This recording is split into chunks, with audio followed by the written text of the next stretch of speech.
अस्सलाम वालेकुम। जैसे आप लोगों को पता है कि हम लोगों ने क्वेश्चन 2 पे काम किया था। जनरल एंट्री बना दिया, टी अकाउंट बना दिया, ट्रेड बैलेंस बना, इनकम स्टेट बना दिया। आज हम लोग बैलेंस शीट बनाएंगे। जो हम लोगों ने डिफिनेशन पहले वीडियो में किया था अकाउंटिंग का डिफिनेशन, उसका जो लास्ट में आता समराइजिंग।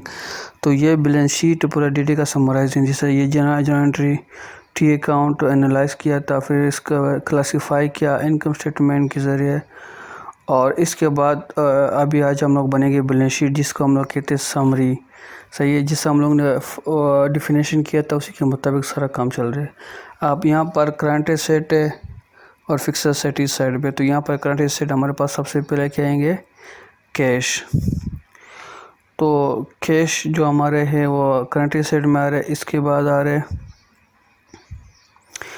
Bank cash. जो कैश हमारे बैंक के अंदर पड़े हुए और दूसरा पहला वाला कैश हमारे हाथ में थे और ये बैंक के अंदर हमारे कैश पड़े हुए। जैसे कस्टमर ने डायरेक्ट बैंक हमारे अकाउंट में ऐड किया हुआ है, सही है, तो क्या कहते हैं, कैश ऐड बैंक कहते हैं। ये भी करंट एसेट है, ये भी बढ़ते जा रहे, कम होते जा रहे हैं। अमाउंट रिसीवेबल, जैसे पैसे है वो रिसीव होगा, यानी अकाउंट रिसीवेबल इसको कहते हैं, सही है। जो प्रोडक्ट हम लोग सेल किया था अभी तक मिला नहीं, उसको क्या करते हैं, रिसीव होते इसी साल के अंदर। इसके बाद इन्वेंट्री, जो हम लोग ने प्रोडक्ट बनाया था इसी साल वो बिका नहीं मौजूद है, उसी का डेटा है। इसके बाद प्रीपेड एक्सपेंस, जो हम लोग ने रेंट एक्सपेंस एडवांस में पे किया था। कोई भी एडवांस में जो साल के अंदर पे किया वो ज़ाया नहीं हुआ, अभी तक मौजूद है, तो उसको हम लोग भी यहाँ पर लिखते हैं। सैलरी एक्सपेंस, जैसा कि सैलरी हम लोग ने एम्प्लॉय को 1 साल पहले या 1 महीने या 2 महीने पहले हमने उसको एडवांस में दिया, तो उसको लास्ट में इसको कर देते। तो वो भी सैलरी भी अगर दिया हुआ है, प्रीपेड हो, तो वो भी इसके अंदर हम लोग को ऐड कर सकते करंट अकाउंट में। ये प्रीपेड है, अगर हो कोई भी चीज़ हो जो प्रीपेड हो, एडवांस में दिया हो, यहाँ पर करंट अकाउंट में साल के अंदर अंदर इसको इस्तेमाल किया जाता है, तो उसको क्या करते हैं, यहाँ पर ऐड किया जाता है। ये है करंट अकाउंट, करंट एसेट्स। और इसके बाद ये जो इन्वेंट्री, कोई भी प्रोडक्ट मौजूद है इंडस्ट्री के अंदर जो बिका नहीं हो रही है।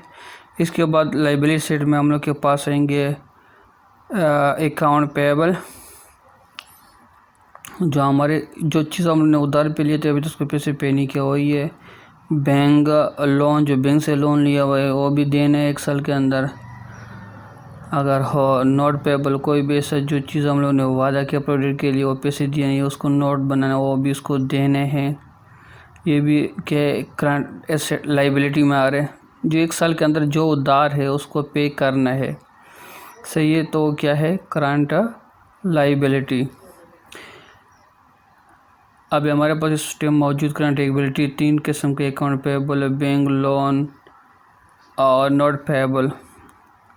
अब इसके बाद हमारे पास है ऑनर इक्विटी, जो ऑनर ने इन्वेस्टमेंट किया था शुरुआत में, जैसा कैपिटल कहते हैं, सही है, उसको ये जो है ना, ये करंट एसेट में शामिल नहीं है, ये नॉन करंट एसेट है।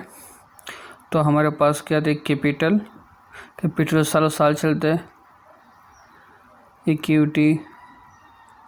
और इसके बाद हमारे पास ड्राइंग, जो हम लोगों ने पैसे विड्रॉ किया था बिजनेस के दौरान पर्सनल यूज़ के लिए, वो यहाँ से हम लोग क्या करते, लेस करते, तो वो भी यहाँ पर लिखना पड़ता है। तो इसके बाद हमारे पास जो डेटा आ रहे वो है लास्ट में इनकम स्टेटमेंट के,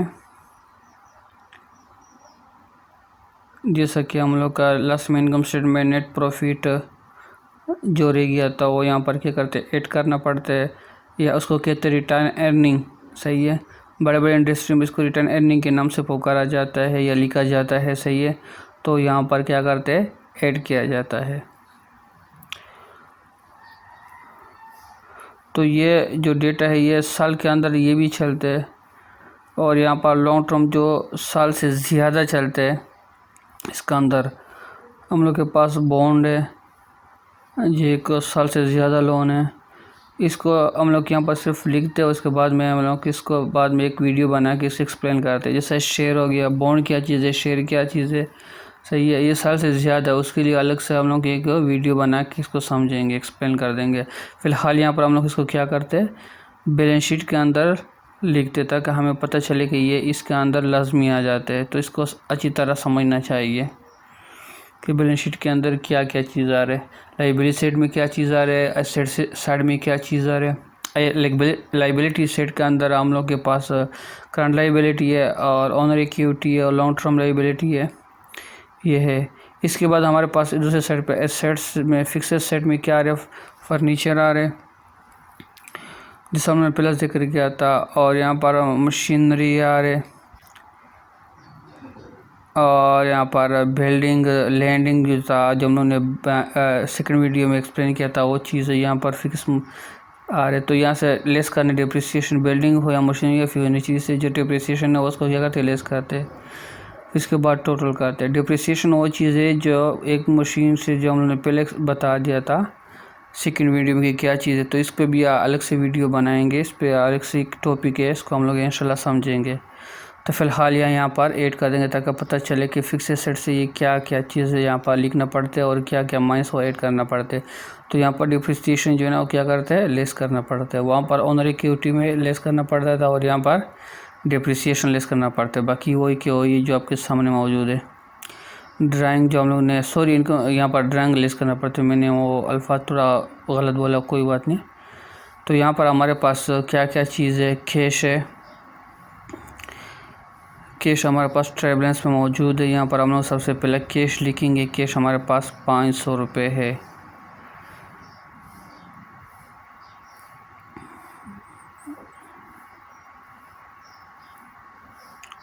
तो यहाँ पर करंट एसेट में सबसे पहले हमारे पास कैश आएंगे 500। ये बैलेंस शीट भी यहाँ पर ट्रायल बैलेंस जो है उसी से ही बनते हैं, उसी का जो डेटा है वो यहाँ पर पुट किया जाता है। तो आप जब भी बैलेंस शीट बनाओगे तो सबसे पहले ट्रायल बैलेंस को देखा जाता है कि उसका अंदर डेटा कौन सा है, सही वो यहाँ पर ऐड करते हैं। सबसे इसको याद करने के बैलेंस शीट के अंदर क्या क्या चीज़ आ रहा है।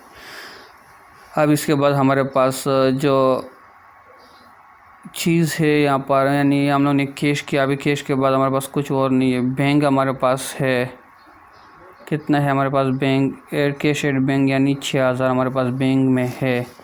4000 तो हम लोगों ने निकाला था एक्सपेंस के लिए, 6000 बाद दिया था बैंक के अंदर, तो ये भी आ रहा है। अभी हम लोग के पास अकाउंट रिसीवेबल में कितना है, 3800।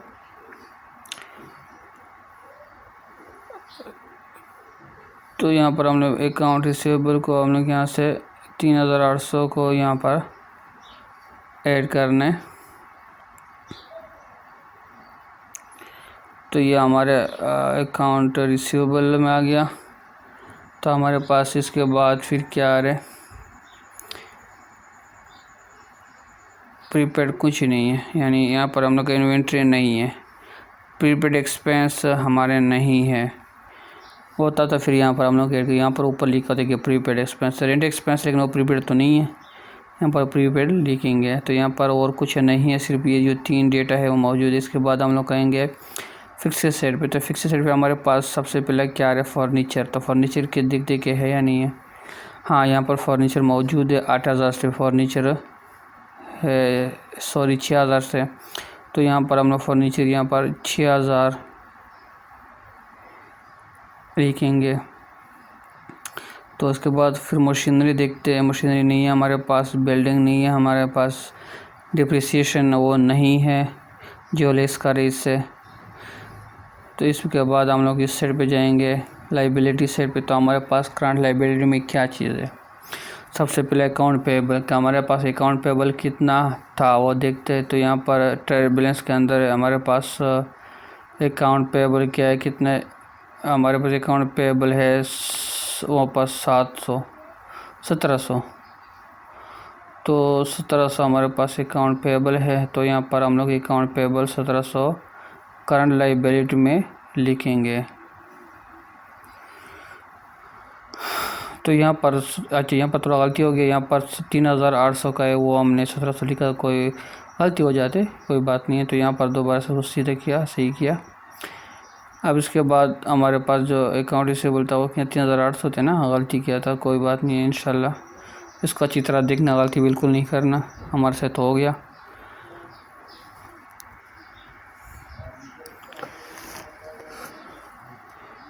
अब इसके बाद बैंक लोन नहीं है, ये नोट पेबल नहीं है,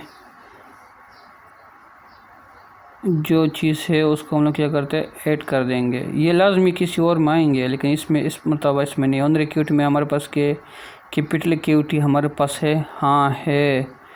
तो सबसे पहले उसको देखते हैं ट्रायल बैलेंस में। ये हमारे पास सबसे पहले लाइन में आती है कैपिटल, सही है।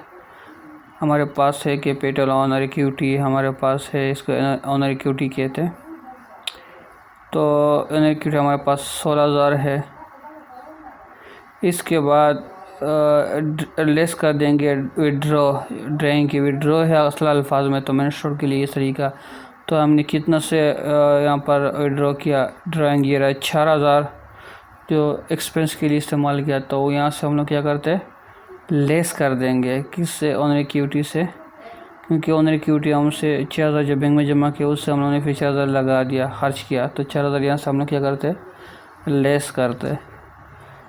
तो हमारे पास इसके बाद नेट इनकम कितना था 2600। ये इनकम स्टेटमेंट के अंदर ये सिर्फ एक वाहिद पॉइंट है जो इस्तेमाल हो रही है, net profit earning, return earning भी कहते हैं। तो यहाँ पर इसको क्या करते हैं ऐड करते।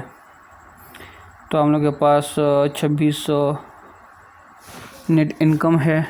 इसके बाद लॉन्ग लायबिलिटी, हमारे पास क्या क्या चीज़ है, हमारे पास लॉन्ग लायबिलिटी में कुछ भी नहीं है, ना तो हमारे पास बॉन्ड है, ना तो हमारे पास ये शेयर इक्विटी है, ना हमारे पास लॉन्ग टर्म है, और ना मतलब कुछ भी नहीं है लॉन्ग टर्म के।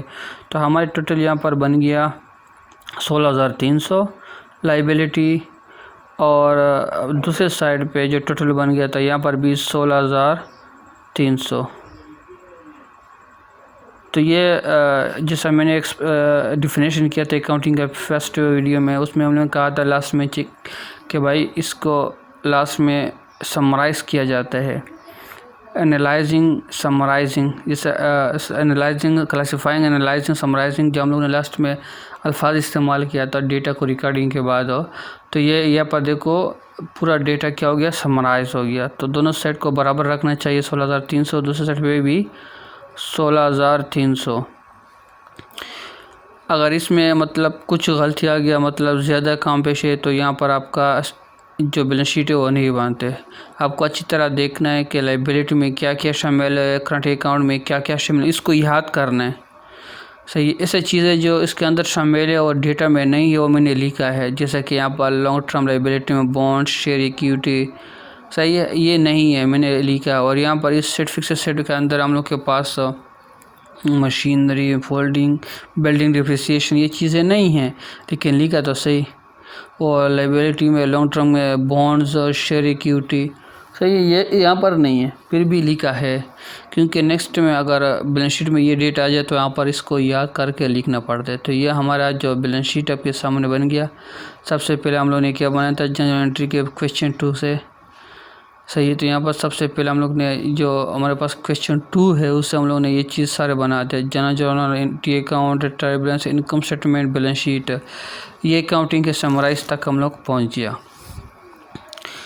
तो ये हमारे पास जनरल एंट्री है जो रिकॉर्ड को, डेटा को रिकॉर्ड किया, सही। इसके बाद एनालाइज किया, ट्रायल बैलेंस को मतलब एनालाइज करना डेटा को।